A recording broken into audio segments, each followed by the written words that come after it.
Cinema മേഖലയിലെ ലൈംഗിക അതിക്രമ കേസിൽ പ്രതികൾക്ക് മുൻകൂർ ജാമ്യം ലഭിച്ചതോടെ അന്വേഷണ സംഘത്തിന്റെ അടുത്ത നീക്കം എന്താകും? പ്രതികളായ മുകേഷ്, ഇടവേള ബാബു, മണിയൻപിള്ള രാജു എന്നിവരെ ചോദ്യം ചെയ്തതിലടക്കം ഒരു തീരുമാനമെടുക്കാൻ കഴിയാത്ത പ്രതിസന്ധിയിലാണ് പോലീസ്. നടൻ മുകേഷിന് ജാമ്യം ലഭിച്ച സാഹചര്യത്തിൽ ഇതിനെതിരെ അപ്പീലിന് പോകേണ്ട എന്നാണ് സർക്കാർ നിലപാട്. പ്രോസിക്യൂഷൻ അപ്പീൽ നൽകിയില്ലെങ്കിൽ ഹൈക്കോടതിയെ സമീപിക്കാൻ ഒരുങ്ങുകയാണ് പരാതിക്കാരി. യുവാവിനെ ലൈംഗികമായി ഉപയോഗിച്ചുവെന്ന കേസിൽ സംവിധായകൻ രഞ്ജിത്തിനും കോടതി മുൻകൂർ ജാമ്യം അനുവദിച്ചു.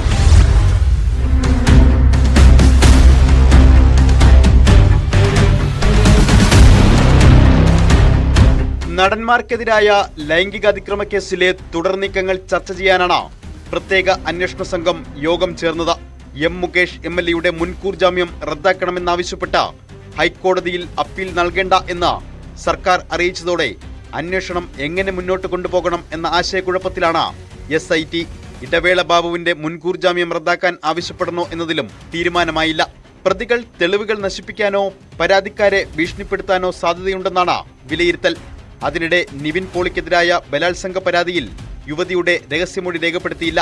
ആരോഗ്യ പ്രശ്നങ്ങൾ ഉള്ളതിനാൽ എത്തില്ലെന്ന് പരാതിക്കാരി അറിയിച്ചു.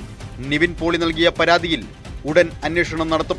തനിക്കെതിരായ പരാതി വ്യാജമാണെന്നും ഗൂഢാലോചനയുണ്ടെങ്കിൽ പുറത്തു കൊണ്ടുവരണമെന്നും ആവശ്യപ്പെട്ടാണ് നിവിൻ മുഖ്യമന്ത്രിക്കും DGPക്കും SITക്കും പരാതി നൽകിയത്.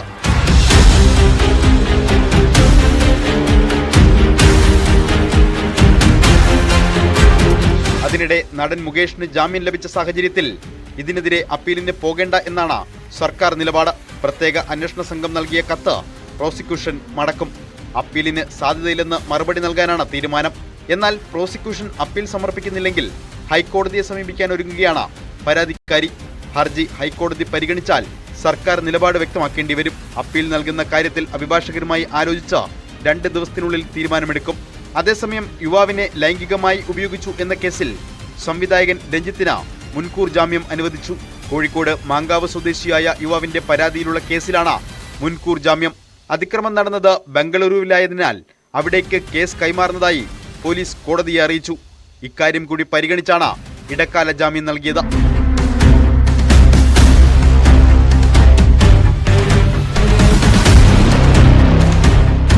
ന്യൂസ് 18 കൊച്ചി.